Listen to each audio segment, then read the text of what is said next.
Ce journal vous est offert par le FPI, Fonds de promotion de l'industrie, votre partenaire privilégié pour la réussite de vos projets.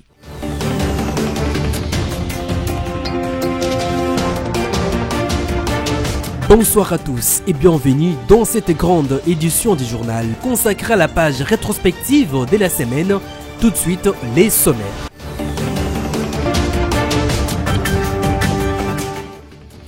Vous l'avez suivi au cours de cette semaine, la cérémonie solennelle de la rentrée judiciaire de la Cour des comptes de la République démocratique du Congo, exercice 2024-2025, a eu lieu le jeudi 25 juillet dans la salle de spectacle du Palais du Peuple, en présence de la première ministre Judith Suminwa Tuluka, déléguée par le président de la République en sa qualité de magistrat suprême. Siégeant à la prison militaire de Ndolo à Kinshasa, la cour militaire de la Gombe a débuté le mercredi 24 juillet 2024. Les procès contre Corneille Nangaa et ses complices, ses prévenus, sont poursuivis pour crimes de guerre, participation à un mouvement insurrectionnel et trahison dans la partie est du pays. La publication des résultats de la 58e édition de l'examen d'État a débuté dans la soirée du mercredi 24 juillet. Au total, il y a eu 5 meilleurs lauréats de quelques provinces éducationnelles.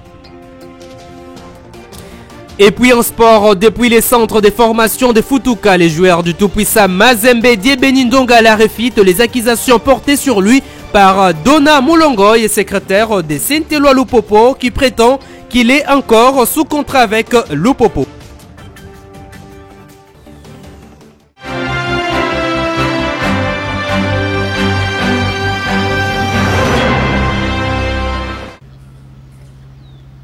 Des sourires, des accolades, des poignées de mains appuyées, c'est l'image d'une équipe gouvernementale qui se veut soudée pour bien remporter des victoires. Et près de 2 mois après la publication du gouvernement souminois, c'est ce dimanche 19 juillet 2024 que ses membres au grand complet se sont réunis dans la salle de congrès du Palais de la Nation à l'occasion de la cérémonie d'ouverture d'un séminaire gouvernemental. Ce cadre devra notamment permettre aux séminaristes de transformer en acte le programme gouvernemental calqué sous la vision du chef de l'État. Arrivé en début de soirée au Palais de la Nation, le président de la République Félix-Antoine Tshisekedi Tshilombo est venu présider ces importantes assises. Son discours d'orientation a décortiqué le thème de ces séminaires de 3 jours, à savoir sceller le pacte d'engagement citoyen pour la cohésion et la solidarité gouvernementale. Dès l'entame, le chef de l'État exprimait son attachement pour ces assises. Le peuple congolais nous a honorés en nous accordant une fois de plus sa confiance lors des dernières élections, offrant au passage une majorité parlementaire confortable à notre coalition. Cette confiance renouvelée n'est pas seulement un honneur, mais surtout un impératif de redevabilité pour nous tous. Elle nous oblige à une action déterminée et résolue. Nos concitoyens attendent des résultats tangibles, des changements concrets dans leur quotidien, et nous devons être à la hauteur de leurs aspirations. Pour mieux atteindre les résultats attendus, le président Tshisekedi rappelle aux membres du gouvernement que des évaluations périodiques seront effectuées. J'ai également annoncé que des évaluations périodiques seront effectuées pour mesurer la performance de chaque membre du gouvernement par rapport aux résultats attendus. Cela nous permettra de prendre des décisions nécessaires. Ainsi, chacun sera jugé sur la base des résultats concrets obtenus en accord avec les objectifs et les actions prioritaires définis dans le programme d'action du gouvernement. Les défis à relever par cette équipe ont été clairement cernés par le premier citoyen du pays. Nous devons nous attaquer avec engagement aux questions de développement, de gouvernance et de justice sociale. Nous devons travailler ensemble dans un esprit de coopération, d'efficacité et de transparence. Un mot aux experts et aux intervenants qui animeront les différents modules de formation. Le président de la République les a invités à apporter leur savoir-faire avec professionnalisme. Le baisser des rideaux de ces séminaires ouverts ce dimanche aura lieu le mardi prochain.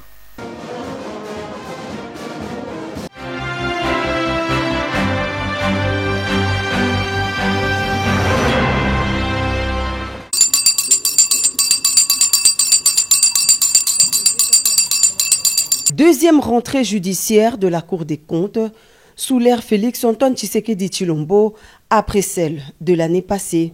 Une cérémonie solennelle organisée à cette occasion dans la salle des spectacles du Palais du Peuple en présence de la Première ministre, chef du gouvernement, Madame Judith Suminwa, représentante personnelle du chef de l'État.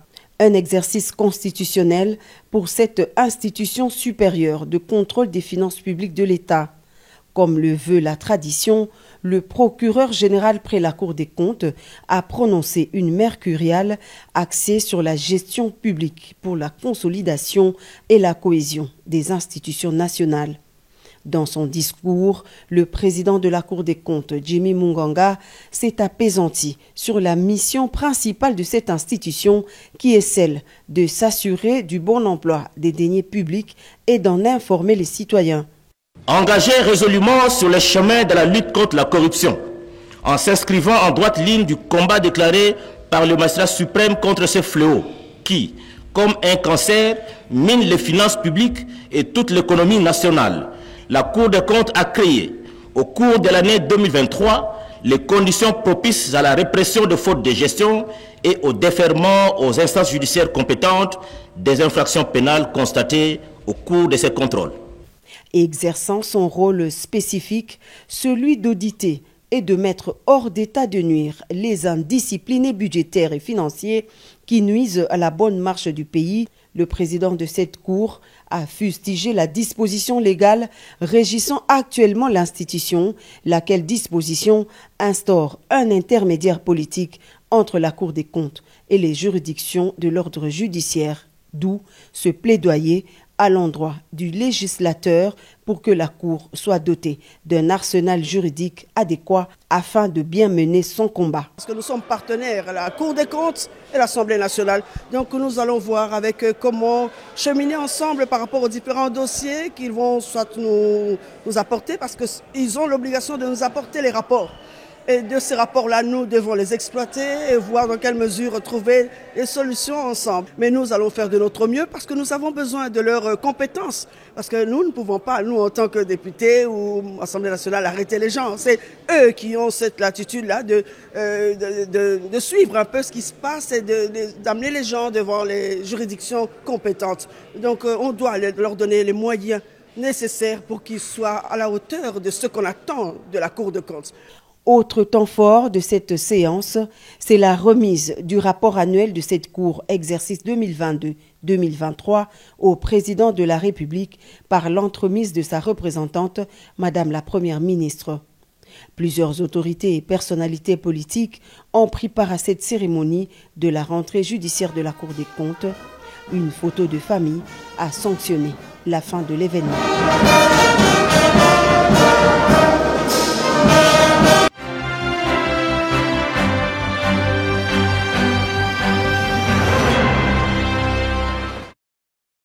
La visioconférence entre le président de la République Félix Tshisekedi et son organisateur, les centres de recherche indépendants basés à Washington, aux USA, a été centrée sur les défis auxquels fait face la République démocratique du Congo, notamment la crise sécuritaire dans la partie est du pays, laquelle Félix Tshisekedi a rappelé la genèse de ces conflits qui est clairement une agression de la RDC par le Rwanda et ses supplétifs terroristes du M23.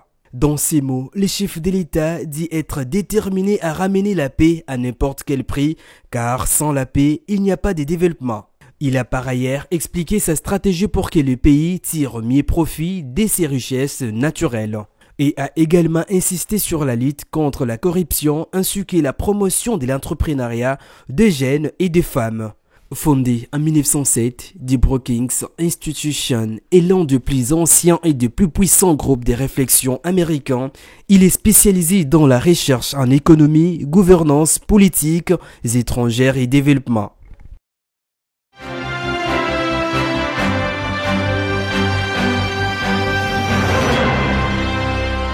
Le gouvernement de la République, à travers le ministre de la Justice, ne s'attaque pas aux homosexuels. Je l'ai dit. Nous voulons assainir les mœurs. Nous voulons moraliser la vie publique. Je pense que cela nous concerne, nous, aujourd'hui, et même les générations futures.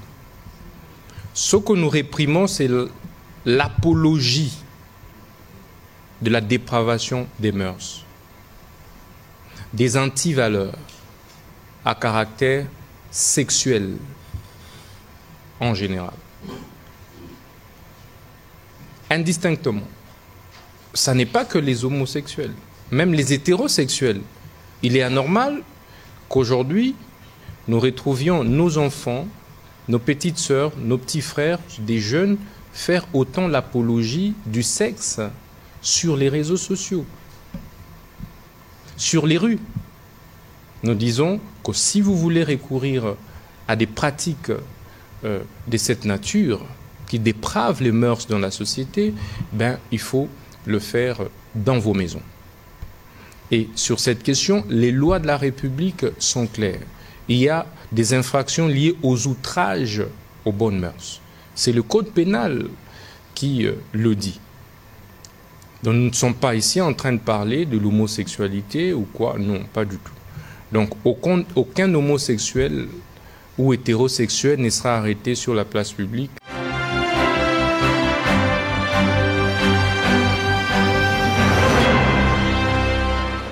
L'audience s'est déroulée en présence du ministre d'État en charge de la justice et garde de Sceaux Constant Moutamba et du chef du parquet militaire congolais Jean-René Likouli. Le ministère public a chargé l'ancien président de la Commission électorale nationale indépendante Corneille Nangaa et ses complices de crimes de guerre et crimes contre l'humanité commis depuis février 2024 à ce jour sur les populations civiles dans les territoires de Rutshuru et Masisi au Nord Kivu dans l'est de la République démocratique du Congo. Ils sont poursuivis devant la cour militaire de Kinshasa-Gombe pour crimes de guerre, participation à un groupe criminel et trahison. Le greffier de la cour militaire a énuméré plusieurs griefs contenus dans l'acte d'accusation avec date, lieu et nom précis des victimes contre Corneille Nangaa et ses alliés du M23 soutenus par le Rwanda et les mercenaires de diverses nationalités. Ils sont accusés d'avoir largué 5 bombes à Goma au Nord Kivu, précisément au site des déplacés internes Lushagala le 6 mai 2024. Ils sont en outre chargés pour avoir individuellement ou conjointement commis un crime de guerre par homicide international, torture ou traitement inhumain par le fait d'attaquer des habitants qui ne sont pas des objectifs militaires. Nangaa est aussi accusé de n'avoir pas pris des mesures nécessaires pour empêcher les homicides internationaux de 6 hommes en représailles aux hostilités entre les FARDC et les terroristes du M23. Il lui est également reproché d'avoir laissé faire les viols et le meurtre par balle de plusieurs personnes dans les territoires sous son contrôle. Nangaa et ses complices sont aussi poursuivis pour l'enrôlement des mineurs au sein du mouvement terroriste du M23 dont il est le chef dans les territoires de Rutshuru. Par ailleurs, le collectif des avocats de la défense a sollicité et obtenu de la cour militaire de Kinshasa-Gombe un délai de 24 heures pour consulter les dossiers en vue de préparer leur défense. Le président de la cour a annoncé que l'audience va reprendre ce jeudi 25 juillet à 11h locale. Il s'y est de noter que Nangaa et ses co-accusés risquent la peine de mort s'ils sont reconnus coupables.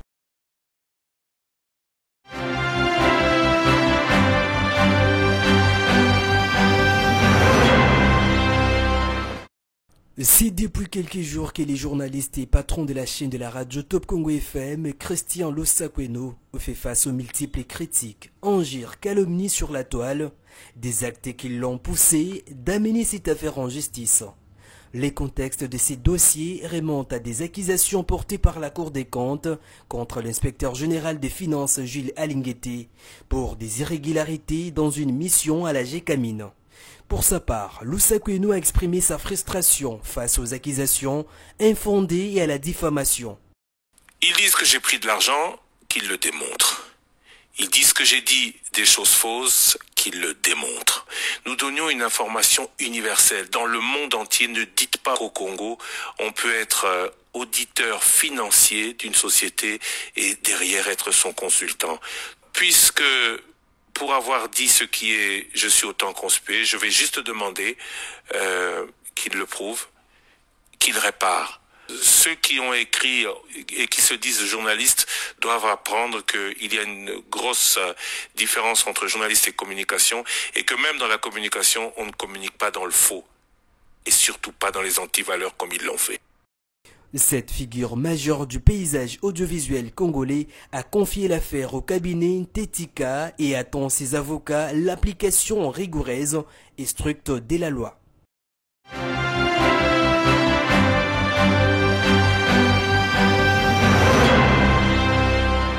Si dans l'objectif de réguler et structurer les cadres de fonctionnement des associations sans but lucratif, ASBEL, et des associations confessionnelles, que le ministre de la Justice Constant Mutamba avait pris la décision depuis la semaine dernière, mettant en cause la construction des nouvelles églises à moins de 500 mètres. Sa décision est-elle bonne? Quelle sera sa faisabilité? Quelques qui nous ont interrogés ont exprimé leur point de vue quant à ce. Tout ça, c'est des dépenses. À Tongi, les églises, bon, la terrasse, la terrasse, c'est kangami. Hôtel est comme partout. Tout le monde est en hôtel. Les églises, les lobanzambe. Na ndenge mboko ezokende soki eza nzambe tende to vivre te. Ya osala les ateka ke ko buka ndete église. Église est un temple de Dieu. Il doit voir d'abord la faisabilité. Il doit voir d'abord la faisabilité. Avant de prendre une décision. Lui, sûrement, il a étudié les paramètres ou carrément il devait dire que non, que certaines églises ferment. Mais qui dit la loi qui protège les organisations non gouvernementales comme les églises? Maître Théophile Congo répond. Je ne pouvais pas saluer cette décision parce que c'est en violation de la loi. Mais en sociologie, on peut comprendre que le souci du ministre, c'est de voir un ordre dans l'organisation des églises de réveil. Les églises ne sont pas venues au hasard. Il y a une loi qui régit ces églises. Entre autres, il y a la loi qui régit les organisations non gouvernementales, donc les associations sans but lucratif. Les églises sont des associations sans but lucratif confessionnelles. Et que dans cette loi, il est régi toutes les dispositions nécessaires quant à l'organisation et même à la création des églises. Signalons qu'en RDC, la prolifération des églises est notable et particulièrement à Kinshasa où l'on peut voir jusqu'à 5 églises sur une seule avenue, causant une nuisance sonore qui met en péril la tranquillité de personnes environnantes. Cette situation constitue une infraction que la loi congolaise sanctionne.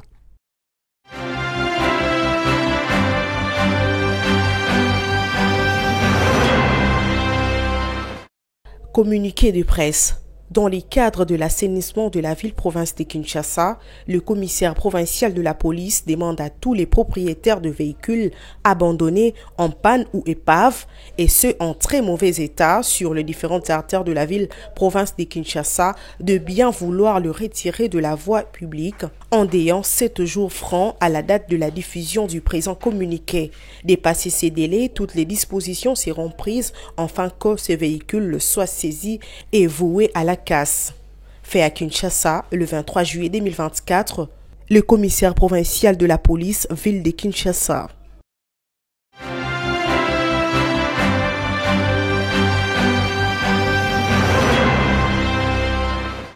Le premier résultat publié le mercredi 24 juillet 2024 sont ceux de meilleurs lauréats de 5 provinces éducationnelles, à savoir Kinshasa-Moamba, Kinshasa-Plateau, Congo central, Équateur 1 et Kwilu 1. D'après ces tableaux, les meilleurs lauréats de ces 5 entités sont à la province éducationnelle Kinshasa-Moamba, option sciences, établissement Institut Moamba 1, gestion non conventionnée, sexe masculin, pourcentage 91. Kinshasa Moamba, option latin philo, établissement complet scolaire. Cardinal Mosengo, gestion privée agréée, sexe féminin, pourcentage 86. Congo central 1, option commerciale et gestion, établissement complet scolaire Mochikenge, la cadette, gestion privée agréée, sexe féminin, pourcentage 85. À en croire l'inspecteur général Jacques Odia, la 58e édition de la session ordinaire de l'État est particulièrement marquée par la hausse non seulement de la participation de filles, mais également de leur taux de réussite. Vous avez dans l'ensemble 67% de réussite pour les filles et 63% pour les garçons. Voilà, c'est à encourager les filles sont revenues. Je crois qu'elles ont compris pourquoi elles doivent être là. C'est la parité. Il faut nécessairement encourager les filles à aller à l'école. Débuté le mercredi 24 juillet 2024, la publication des résultats de l'exéta s'arrêtera aux alentours du 24 août 2024.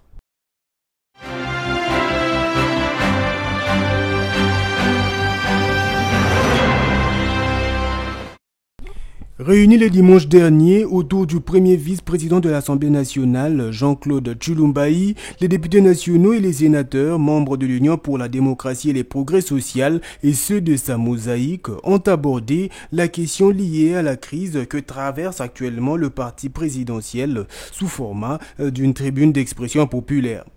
Les partis ont abordé toutes les questions qui les divisent et ont décidé de la mise en place d'une commission des bons offices qui devra rencontrer les partis en conflit et c'est pour une durée de 3 jours.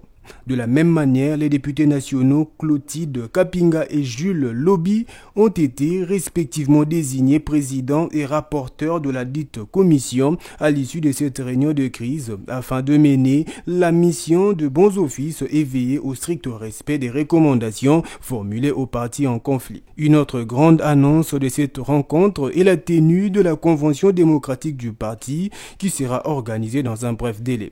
À cet effet, les partis en conflit ont été exhortés à l'abstention de mener des actions qui risqueraient de compromettre la vie des Congolais.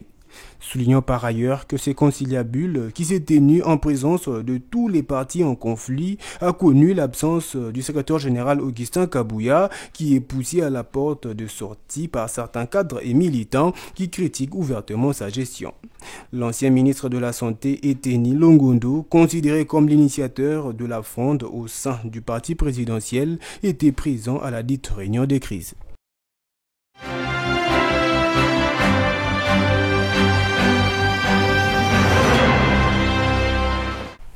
Plusieurs officiers de la police nationale congolaise et des forces armées de la République démocratique du Congo ont pris part à cette cérémonie de présentation officielle du gouverneur de la province du Congo central, Grace Bilolo, en présence du commissaire provincial intérimaire de la police et du commandant de la 12e région militaire des FARDC. Dans son discours, le chef de l'exécutif provincial du Congo central a salué d'abord le président de la République pour la confiance placée en sa personne. Il a aussi remercié les élus provinciaux qui ont porté leur choix sur lui. Grace Bilolo a ensuite rappelé aux hommes de troupe leur mission.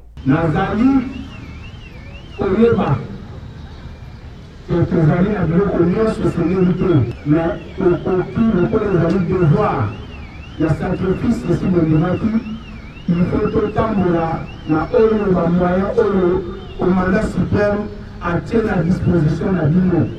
Naye en appui na Bino pour accompagner Bino aussi le mission na Biso na province. Insécurité, il va combattre plein la province na Biso la Congo centrale. Certes, pour aussi nous savons sur la montée, mais on a saigné nous au télémanama liboso na bino police nationale congolaise de Congo central esi la kojoinve bobakisa makasi boéradiquer insécurité na province de Congo central ainsi la ville de Matadi. Par la même occasion, tous les membres du gouvernement provincial ont été présentés en commençant par le vice-gouverneur Prosper Tella. La cérémonie s'est clôturée par le défilé militaire.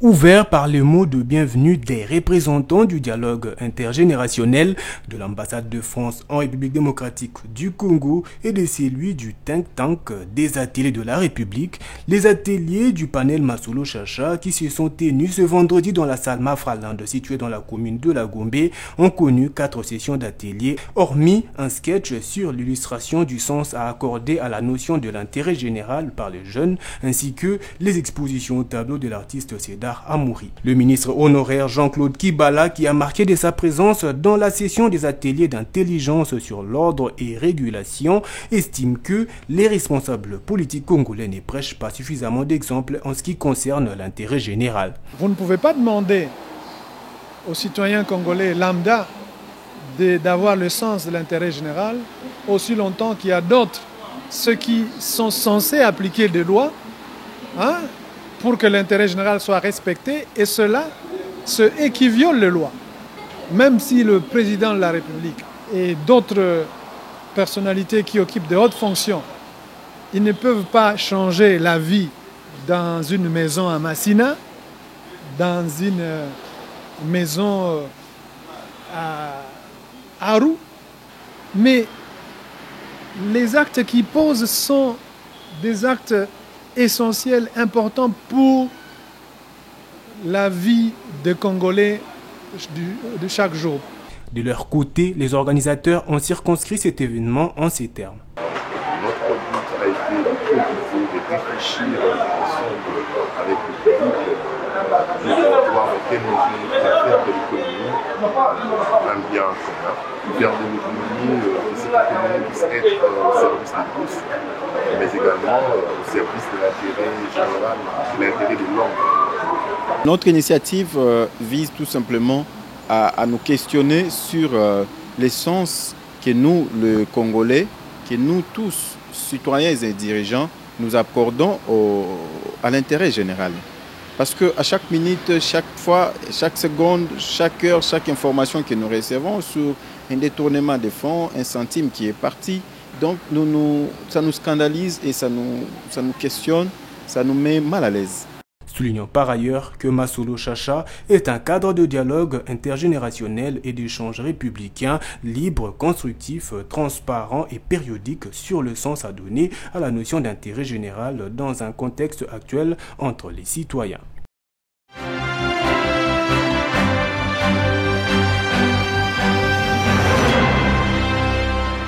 Il n'a retenu aucun coup contre sa nouvelle rivale démocrate, Kamala Harris.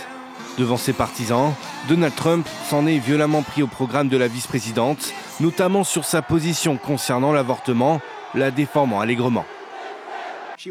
Elle souhaite qu'on puisse avorter au 8e et au 9e mois de grossesse. Cela lui convient jusqu'à la naissance et même après la naissance. Exécuter le bébé, ce n'est pas un avortement, c'est l'exécution d'un bébé. Avortement, mais aussi climat, protection des personnes LGBT, immigration. Donald Trump joue sur les peurs de son électorat en dépeignant une candidate radicalement d'extrême gauche. Nous avons une nouvelle victime à battre, Kamala Harris, la menteuse. Elle détruira notre pays dans un an. Ce pays sera détruit. Un vote pour Kamala, c'est un vote pour 4 années supplémentaires de malhonnêteté, d'incompétence, de faiblesse et d'échec. Le candidat républicain est par ailleurs revenu sur la décision de Joe Biden de renoncer à briguer un second mandat et porte des accusations sans preuve à l'encontre des chefs démocrates. Il était en bas dans chaque sondage et de beaucoup, alors il s'est retiré. Mais en réalité, ce qui s'est passé, c'est que les dirigeants du Parti démocrate, de façon très antidémocratique, ont dit « soit vous vous retirez, soit nous allons vous expulser en utilisant le 25e amendement ». C'est ce qu'il s'est passé.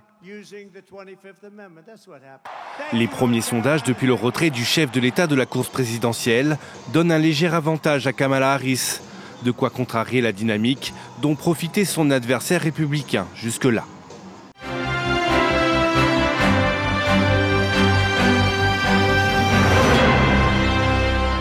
Moral les a bien, si porter la polémique on a été donc. C'est des mensonges, balanda polémique on a été. On a un contrat c'est quand on a popoté, on a un contrat na Trinité. Trinité ndi après une saison na Lupopo. Na beti une saison contre Sili, na libre ya kusala show on a ligne na jouer. Na retrouva ki Lupopo bazaina na besoin na ba contacter président na ngai. Ba bing président na qui était tala boye ndonga la fois c'est la service. Le président est d'accord, le président japonais est d'accord, il a servi Mikanda pour une saison à Lupopo. C'est que le président japonais que tout ça numéro d'été, tout ça a besoin de là quoi. Le président Dimaki a convaincu Nandimi Lupopo eza équipe nazalaki wana na koloba mabe na bango te équipe oyo musale singa na sala na sali na kati équipe mais nazalaki na contrat 50 et na contrat na bango ya une saison. Tant aussi donc je suis libre au sala oyo na ligne quoi. Te nga sala na mutu décharge te. La sala na mutu décharge te. Suiza ba décharge à lukuta batikola ita ngonga nazamona batu nazoluka vie nanga na sa carrière nanga. C'est que donna ba supporter le popo batikanga pena nazala tranquille na sala carrière nanga na ndinga bien. Nazana problème na bango te na betaki naza mutu contre Sili na respecter contrat na bango contre Sili naza libre au sala o nga na lingi. Mesdames, Messieurs, ce journal consacré à la page rétrospective de la semaine touche à sa fin, mais avant tout les rappels des principaux titres. Vous l'avez suivi dans ce journal, la cérémonie solennelle de la rentrée judiciaire de la Cour des comptes de la République démocratique du Congo, exercice 2024-2025, a eu lieu le jeudi 25 juillet dans la salle des spectacles du Palais du Peuple. Siégeant à la prison militaire d'Endolo à Kinshasa, la cour militaire de la Gombe a débuté le mercredi 24 juillet 2024 les procès contre Corneille Nangaa et ses complices. Vous l'avez également suivi, la publication des résultats de la 58e édition de l'examen d'État a débuté dans la soirée du mercredi 24 juillet. Au total, il y a eu 5 meilleurs lauréats de quelques provinces éducationnelles. Depuis les centres de formation de Futuka, les joueurs du tout-puissant Mazembe Diebeni Ndongala refutent les accusations portées sur lui par Dona Moulongoy, secrétaire de Saint-Éloi Lupopo, qui prétend qu'il est encore sous contrat avec Lupopo.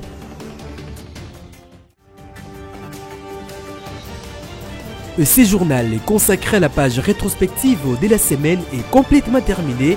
Merci de nous avoir suivis. Bon week-end chez vous. Quant à moi, on se retrouve la semaine prochaine.